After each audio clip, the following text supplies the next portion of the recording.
ತುಂಬ ನೋವು ಪಟ್ಟಿರ್ತೀರೇನೋ ಅಂತ ಅನ್ಸುತ್ತೆ. ಸಹಜ ಅದು, not for you, for everybody it is ಬಹಳ ಸಹಜ ಅದು. ಸಿನ್ಸ್ ನೀವೇ ಅದನ್ನು ಹೇಳ್ತಾ ಇರೋದ್ರಿಂದ ನಾನು ಕೇಳ್ತಾ ಇದ್ದೀನಿ ಅಷ್ಟೇ. ಸಹಜ ಅಲ್ವಾ? ಈಗ ಒಳ್ಳೆಯವರು ಅಂತ ನೀವೇ ಹೇಳ್ತಾ ಇದ್ರ ಪವಿತ್ರ ಅವರು ಒಳ್ಳೆಯವರು. ಒಳ್ಳೆಯವ್ರ ಜೊತೆ ಇದ್ದಾಗ ಅವ್ರನ್ನ ಕಳ್ಕೊಂಡಾಗ ದೂರ ಆದಾಗ ಸಹಜವಾಗಿ ಮನ್ಸಿಗೆ ನೋವಾಗುತ್ತೆ. ದೂರ ಆದ್ಮೇಲೆ ನಿಮಗೆ ಗೊತ್ತಾಗುತ್ತೆ ಮೇಡಮ್ ಅವ್ರು ಎಷ್ಟು ಒಳ್ಳೆಯವರು ಅಂತ. ಒಂದ್ಸತಿ if you lose something then only you will be able to understand that what I have lost. So ಅದು ನನಗೆ ಆಮೇಲೆ ಗೊತ್ತಾಯಿತು ನಾನು ವಾಟ್ ಐ ಹ್ಯಾವ್ ಲಾಸ್ಟ್ ಅಂತ. ಓಕೆ, ನಿಮ್ಗೆ ಆಮೇಲೆ ರಿಯಲೈಸ್ ಆಯಿತು? ಆಮೇಲೆ ಇತ್ತು, ಪ್ರೀತಿ ಇತ್ತು, but realisation I thought I have done.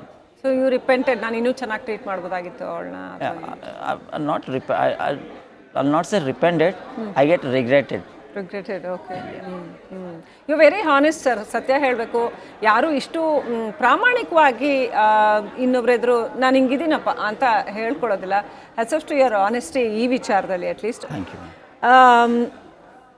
Darshan ಕಡೆಯವರು ಈ ಇಡೀ ಪ್ರಕರಣದಲ್ಲಿ ಮೀಡಿಯಾನೇ ನಿಮ್ಮನ್ನ ಬಂದು ಮಾತಾಡಿಸಿದೆ ಅಂದಾಗ ಇನ್ನೊಂದು ಪ್ರಶ್ನೆ ಬರುತ್ತೆ, ಯಾಕೆ ದರ್ಶನ್ ಕಡೆಯವರು ಅಭಿಮಾನಿಗಳು ಅಥವಾ ಬೇರೆ ಯಾರಾದರೂ ನಿಮ್ಮನ್ನು ಕಾಂಟ್ಯಾಕ್ಟ್ ಮಾಡಿದ್ರಾ? ಯಾಕೆ ಸಡನ್ಲಿ ಪವಿತ್ರ ಗೌಡ ಅವರ ಮಾಜಿ ಪತಿ ಹೀಗೆ ಕ್ಯಾಮ್ರಾ ಮುಂದೆ ಬಂದರು? ಈ ಪ್ರಶ್ನೆಗಳೆಲ್ಲ ಬರುತ್ತೆ. ಈ ಹಿಂದೆ ಎಲ್ಲ ಬಂದಿಲ್ಲ ಅಥವಾ it's kind of why at this point of time who brought him in front of the camera, why is he in front? ಇದೆಲ್ಲ ಬರುತ್ತೆ ಸಹಜವಾಗಿ. ಈಗ ನೋಡ್ತಾ ಇರೋರ್ಗು ಒಂದು ಪ್ರಶ್ನೆ ಬರುತ್ತೆ. ಕೇಳ್ತಾ ನೋಡಿ, ನಾನು ರೋಡಲ್ಲಿ ಓಡ್ತಾ ಇರುವಾಗನು ತುಂಬ ಜನ ಸರ್ ನೀವು ಬಂದ್ರಾ, ಬ್ಯಾಂಗ್ಳೂರ್ಗೆ ಬಂದ್ರಾ ಅಂತ. ಬಂದೆ. ಇಂಥ ಟೈಮಲ್ಲಿ ಯಾಕೆ ಬಂದ್ರಿ ಸರ್ ಅಂತ ಹೇಳಿದೆ. ಏನೋ ಅದು ದೇವರು ಕರ್ಕೊಂಡು ಬಂದಿದ್ದಾರೆ. I was not at all awared by the time till the time I was taking my flight. I was not knowing that Pavithra Gowda is getting release today. But once as soon as I came to Bangalore, I just came to know that she's getting released. See, it's fortune. ನಾನು ಹೇಳಿದೆ ಅಲ್ವಾ, God will take care of everything. So ಒಳ್ಳೇದಾಗಬೇಕು ಅನ್ನೋ ಒಂದು ಭಾವನೆ ಇದೆ ನಿಮಗೆ ಅಂತ.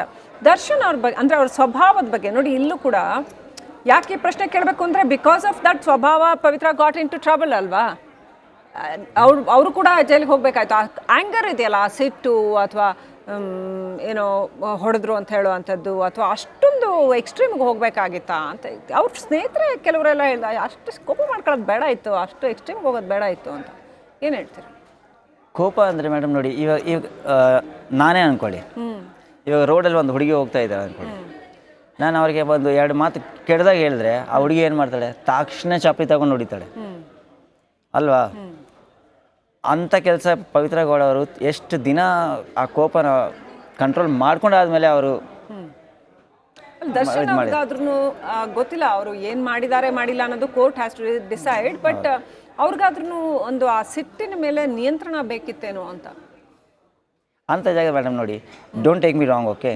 ಅಂಥ ಜಾಗದಲ್ಲಿ ಇವಾಗ ನಿಮ್ಗೆ ಯಾರಾದರೂ ಒಂದು ಕೆಟ್ಟದಾಗ ಒಂದು ಮಾತು ಹೇಳಿಬಿಟ್ರೆ ನೀವೇನು ಮಾಡ್ತೀರಾ? ನೀವು ಫಸ್ಟು ಹೊಡಿತೀರಾ, ಆಮೇಲೆ you will give a police complaint ಅಲ್ವಾ. ಅದೇ ಕೆಲಸ ಇಲ್ಲಿ. ಬಟ್ ಇಲ್ಲಿ ಏನಾಗಿದೆ ಅಂದರೆ ಪೊಲೀಸ್ ಕಂಪ್ಲೇಂಟ್ ಆಗಿಲ್ಲ, ಇವರು ಜಸ್ಟ್ ಹೊಡೆದಿದ್ದಾರೆ ಅಷ್ಟೇ, ಚಪ್ಪಲಿನಿಂದ ಹೊಡೆದಿದ್ದಾರೆ. ಅದು ನಾನು ಒಪ್ಕೊಂತೀನಿ. ಸೊ ಪವಿತ್ರ ಗೌಡದಲ್ಲಿ ಇದರಲ್ಲಿ ತಪ್ಪು ಒಂದೇ ಏನಂದರೆ ಅವ್ರು ಪೊಲೀಸ್ ಕಂಪ್ಲೇಂಟ್ ಕೊಟ್ಟಿಲ್ಲ ಅಂತ ಅಷ್ಟೇ. ಅದೊಂದು ತಪ್ಪು. ಬಟ್ ಅದು ಆ ಒಂದು ತಪ್ಪು, ಒಂದು ಪ್ರಾಣ ಹೋಗೋ, ಯಾರಿಗೂ ಇನ್ನೊಬ್ರು ಪ್ರಾಣ ತೆಗೆಯೋ ಹಕ್ಕಿಲ್ಲ ಅಲ್ವಾ ಸರ್?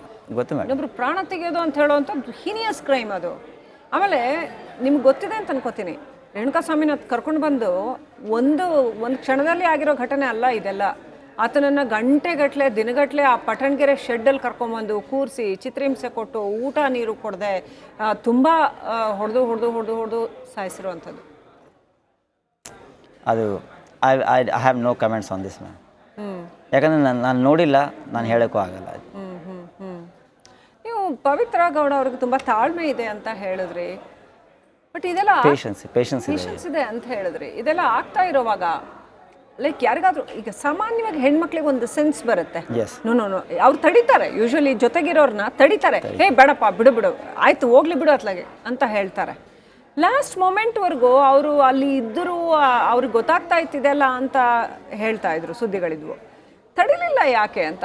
ಪವಿತ್ರ ಅವರು ಲಾಸ್ಟ್ ವರ್ಕ್ ಇದ್ರ ಅಲ್ಲಿ ಇದ್ರು ಅಂತ ಅವ್ರಿಗೆ ಗೊತ್ತಾಗ್ತಾ ಇತ್ತು ಏನೇನಾಗಿದೆ ಅಂತ ಅವ್ರಿಗೆ ಅಪ್ಡೇಟ್ ಇತ್ತು ಅಂತ ಒಂದಷ್ಟು ಸುದ್ದಿಗಳು ಬಂದವು. ಗೊತ್ತಿಲ್ಲ ನಮಗೇನು ಅವರು ನಿಜವಾಗ್ಲೂ ಅವರು ಇದ್ರಾ ಇಲ್ವಾ ಗೊತ್ತಿಲ್ಲ, ಬಟ್ ಅವ್ರಿಗೆ ಸುದ್ದಿ ಅಂತೂ ಇತ್ತು. ಇಲ್ಲ, ಏನಾಗ್ತಾ ಇದೆ ಪವಿತ್ರ ಗೌಡ ಅವ್ರು ಲಾಸ್ಟ್ ವರ್ಕ್ ಅಲ್ಲಿ ಇದ್ದಿದ್ರೆ ಇದಾಗ್ತಾ ಇರಲಿಲ್ಲ. ಆಗ್ತಿರ್ಲಿಲ್ಲ ಅಂತ ಹೇಳ್ತೀರಾ? ಪವಿತ್ರ ಗೌಡ ಇದ್ದಿದ್ರೆ ಲಾಸ್ಟ್ ವರ್ಕು ಆಗ್ತಾ ಇರಲಿಲ್ಲ. ಸೊ ಇರ್ಲಿಲ್ಲ ಅಂತೀರಾ? ನನ್ನ ಪ್ರಕಾರ, ನಾನು ನೋಡಿಲ್ಲ, ನನಗೂ ಗೊತ್ತಿಲ್ಲ, ಬಟ್ ಲಾಸ್ಟ್ ವರ್ಕ್ ಅಲ್ಲಿ ಪವಿತ್ರ ಗೌಡವರೆಗೂ ಲಾಸ್ಟ್ ವರ್ಕ್ ಇದ್ದಿದ್ರೆ ಇದು ಇಷ್ಟು ದೊಡ್ಡ ಕೇಸ್ ಆಗ್ತಾನೆ ಇರಲಿಲ್ಲ.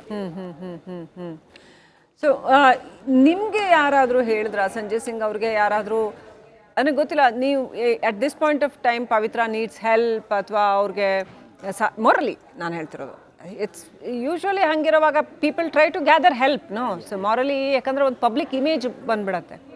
ಪ್ಲೀಸ್, ಪಬ್ಲಿಕ್ ಇಮೇಜ್ ಬಂದ್ಬಿಡುತ್ತೆ ಸಹಜವಾಗಿ. ಈಗ ಇಡೀ ದರ್ಶನ್ ಕೇಸಲ್ಲಿ ಏನಾಗಿದೆ ಅಂದರೆ ಲಾಸ್ಟ್ 6 monthsಯಿಂದ not just because of media but court trials ನಡೀತಾ ಇತ್ತು, ಒಂದು ಒಪಿನಿಯನ್ ಕ್ರಿಯೇಟ್ ಆಗ್ತಾ ಬಂತು. ಪವಿತ್ರ ಗೌಡ ಎಗನಿಸ್ಟ್ ಅಂತೂ ತುಂಬಾ ಒಂಥರ ಸ್ವಲ್ಪ ಕೆಟ್ಟ ಒಪಿನಿಯನ್ ಕ್ರಿಯೇಟ್ ಆಗ್ತಾ ಬಂತು. ಅಂದರೆ ಇವರಿಂದಾನೇ ಹಿಂಗಾಗಿದ್ದು ಅನ್ನೋ ಥರ ಒಂದು ಭಾವನೆ. ದರ್ಶನ್ ಯಾಕೆ ಅವ್ರ ಜೊತೆ ಹೋಗಬೇಕಾಗಿತ್ತು ಅಥವಾ ಈ ಥರದ್ದೆಲ್ಲ ಜನಗಳು ಮಾತಾಡ್ತಾ ಇದ್ದದ್ದು. ಗೊತ್ತಿಲ್ಲ, ನಮ್ಗೆ ಬೇರೆಯವ್ರ ಜೀವನದ ಬಗ್ಗೆ ಕಮೆಂಟ್ ಮಾಡೋಕ್ಕೆ ನಮ್ಗೆ ಯಾವ ಹಕ್ಕು ಇಲ್ಲ. ಬಟ್ ಇದು since both are public personalities, crores of people follow them alwa. Yes. Alwa, when you're a hero you have got to fulfill a social responsibility. That's true, yeah. ಒಂದು ಸಮಾಜದ ಬಗ್ಗೆ ಒಂದು ಜವಾಬ್ದಾರಿ ಇರಬೇಕು. ನಾನು ಹಿಂಗೆ ಮಾಡ್ಬೋದಾ ಬೇಡವಾ ಒಂಚೂರು ಎಚ್ಚರಿಕೆ ಇರಬೇಕು ಮೈ ಮೇಲೆ. ಒಪ್ತೀರಾ? ಒಪ್ತೀನಿ, yes, of course. Because whatever you show in your movies, a lesson, a social lesson, people try to follow those. Exactly. But I think he is also a human being. He also has a personal life. So a personal life ಅಲ್ಲಿ ಅವ್ರು ಎಷ್ಟಂತ acting ಮಾಡ್ತಾರೆ madam. ನಿಮ್ಮ ಜೀವನನೂ ನೀವು ಇದ್ದೀರಾ, ನೀವು camera ಮುಂದೆ ಒಂದು, ಕ್ಯಾಮ್ರಾ ಹಿಂದೆ ಒಂದು ಅಲ್ವಾ? ಅದೇ ಥರ ಅವ್ರದ್ದು ಪರ್ಸನಲ್ ಲೈಫ್ ಇರುತ್ತೆ. ಸೊ ಆ ಪರ್ಸನಲ್ ಲೈಫಲ್ಲಿ whatever is doing we can comment on that. And no one knows ಕಿ ಅವ್ರ ಕ್ಯಾಮ್ರಾ ಮುಂದೆ ಏನೋ ಕ್ಯಾಮ್ರಾ ಹಿಂದೆ ಏನೋ ಅಂದ್ರೆ ಒಬ್ಬರ ಪರ್ಸನಲ್ ಲೈಫಲ್ಲಿ ಇಂಟರ್ಫಿಯರ್ ಮಾಡೋದು, ಅವ್ರ ಬಗ್ಗೆ ಮಾತಾಡೋದು ತುಂಬ ತಪ್ಪದು. ಬಟ್ ಏನಾಗುತ್ತೆ ಅಂತಂದರೆ ದರ್ಶನ್ ಅವರ ವಿಚಾರದಲ್ಲಿ ಯಾಕೆ ನಾವು ಇವತ್ತು ಮಾತಾಡ್ತಾ ಇದ್ದೀವಿ ಅಂತಂದರೆ, he's not just hero, he's a public person. Because people pay money. ಒಂದು ಸಿನಿಮಾ ನೋಡ್ಬೇಕಂತಂದರೆ ಮನುಷ್ಯರು ದುಡ್ಡು ಕೊಟ್ಟು ಹೋಗ್ತಾರೆ. And it's not just business. ಸುಮ್ಮನೆ ನೀವು ನಾನು ಸಿನಿಮಾ ಮಾಡಿದ್ರೆ ನೀವು ದುಡ್ಡು ಕೊಟ್ಟು ನೋಡ್ತೀವಿ. It's not just that. We have got to fulfil a social responsibility. Exactly. And ಜನಗಳ ಅಭಿಮಾನ ಅನ್ನೋದಿದೆಯಲ್ಲ, ಅದು ಸುಮ್ಮನೆ ಅಲ್ಲ. It carries lot of weightage. Do you agree? Yes. So ಅದನ್ನು ರೆಸ್ಪೆಕ್ಟ್ ಮಾಡಬೇಕಲ್ವಾ? ಅದಕ್ಕೆ ತಕ್ಕನಾಗಿ ರೆಸ್ಪಾನ್ಸಿಬಲ್ ಆಗಿ ನಡ್ಕೋಬೇಕಲ್ವಾ? ಕರೆಕ್ಟ್ ಮೇಡಮ್, ಅದು ನಾನು ಒಪ್ಕೊತೀನಿ. That's what I said. ಒಬ್ರದ್ದು ಒಂದು ಪರ್ಸ್ನಲ್ ಥಾಟ್ಸ್, ಫೀಲಿಂಗ್ಸ್ ಇರುತ್ತೆ. ಸೊ ಅದು ದರ್ಶನ್ ಅವ್ರ ಥಾಟ್ಸ್ ಹೆಂಗಿದೆ, ಅವ್ರ ಫೀಲಿಂಗ್ಸ್ ಹೆಂಗಿದೆ, ನಾನು ಅದ್ರ ಬಗ್ಗೆ ಕಮೆಂಟ್ ಮಾಡೋಕ್ಕಾಗಲ್ಲ. Because I don't know him personally. I have never met him, I never spoke to him. So I can comment on his thoughts and his thinking. So it will be better if you talk to someone who is very close to Darshan. He will be the right person to answer you. Okay. Sanjay Singh ಅವರು ಏನು ಹೇಳ್ತಾ ಇದ್ದಾರೆ ಅಂದರೆ, ದರ್ಶನ್ ಅವ್ರನ್ನ ನಾನು ನೋಡಿಲ್ಲ, ಅವರ ವೈಯಕ್ತಿಕ ಜೀವನದ ಬಗ್ಗೆ ನಾನು ಅಷ್ಟಾಗಿ ಮಾತಾಡೋಕ್ಕೆ ಇಷ್ಟಪಡಲ್ಲ. ಆದರೆ ಸಾಮಾಜಿಕ ಜವಾಬ್ದಾರಿ ಇರಬೇಕು. ಯಾವುದೇ ಸೆಲೆಬ್ರಿಟಿಗಾಗಲಿ, ಯಾವುದೇ ನಟನಿಗಾಗಲಿ ಸಾಮಾಜಿಕ ಜವಾಬ್ದಾರಿ ಇರಬೇಕು. ಮತ್ತು ರೇಣುಕಾಸ್ವಾಮಿ ಬಗ್ಗೆ ಕೂಡ ಅವರು ಸಿಂಪತಿ ಎಕ್ಸ್ಪ್ರೆಸ್ ಮಾಡಿದ್ರು. ನನ್ನ ನಿಜವಾಗ್ಲೂ ಹಾಗಾಗಬಾರ್ದಾಗಿತ್ತು, ಅತ್ಯಂತ ದುರದೃಷ್ಟಕರ ಅನ್ನೋಂಥದ್ದನ್ನು ಹೇಳಿದ್ರು. ಇನ್ನಷ್ಟು ಮಾತಾಡೋಣ, ಕುತೂಹಲಕಾರಿ ಪ್ರಶ್ನೆಗಳಿದ್ದಾವೆ ಒಂದು ಚಿಕ್ಕ ಬ್ರೇಕ್ನ ನಂತರ. ರೈಟ್, ಬ್ರೇಕ್ ತಗೊಳ್ಳೋಕ್ಕಿಂತ ಮುಂಚೆ ಕೊಲೆ ಆರೋಪಿ ದರ್ಶನ್ ವಾಪಸ್ ಬಂದಿರತಕ್ಕಂಥದ್ದು BGS ಹಾಸ್ಪಿಟ್ಲಿಗೆ ವಾಪಸ್ ಬಂದಿದ್ದಾರೆ. ಆಸ್ಪತ್ರೆಯಿಂದ ಹೊರಟು ಸೆಷನ್ಸ್ ಕೋರ್ಟ್ಗೆ ಹೋಗಿ ಅಲ್ಲಿ ಲೀಗಲ್ ಪ್ರೊಸೀಜರ್ಸ್ ಏನೇನು ಫುಲ್ಫಿಲ್ ಮಾಡಬೇಕು ಅದನ್ನು ಮುಗಿಸಿ ಈಗ ವಾಪಸ್ BGS ಆಸ್ಪತ್ರೆಗೆ ಬಂದಿದ್ದಾರೆ. ಬಹುಶಃ ಅಲ್ಲಿ ಮೆಡಿಕಲ್ ರಿಪೋರ್ಟ್ಸ್ ಕಲೆಕ್ಟ್ ಮಾಡ್ಕೊಳ್ಳೋಕೆ ಏನಾದರೂ ಇರಬಹುದು, ಗೊತ್ತಿಲ್ಲ. ಅಲ್ಲಿ ಏನು ಪ್ರೊಸೀಜರ್ ಮುಗಿಸ್ಬೇಕು ಗೊತ್ತಿಲ್ಲ. ವಾಪಸ್ BGS ಆಸ್ಪತ್ರೆಗೆ ಬಂದಿದ್ದಾರೆ. ಅಲ್ಲಿ ಏನು ಕೆಲಸ ಇದೆ ಅದನ್ನು ಮುಗಿಸಿ ಆ ನಂತರ ಬಹುಶಃ ಮನೆ ಕಡೆ ಹೋಗ್ತಾರೆ ಅಂತ ಅನಿಸುತ್ತೆ. ಒಟ್ಟಿನಲ್ಲಿ ಇವತ್ತು ದರ್ಶನ್ ಇಷ್ಟು ದಿನ ಜೈಲು ಹಾಕಿ ಆಗಿದ್ರು, ಆಮೇಲೆ ಆಸ್ಪತ್ರೆಯಲ್ಲಿ ಬಂದಿಯಾಗಿದ್ರು, ಈಗ ಫ್ರೀ ಬರ್ಡ್ ಆಗಿದ್ದಾರೆ. ಇವತ್ತಿನ ಮಟ್ಟಿಗೆ ದರ್ಶನ್ ಫ್ರೀ ಬರ್ಡ್ ಅಂತಾನೆ ಹೇಳಬೇಕು. ಜಾಮೀನಿನ ಮೇಲೆ ಅಂತೂ ಇಂತೂ ದರ್ಶನ್ ಹೊರ ಬಂದಿದ್ದಾರೆ.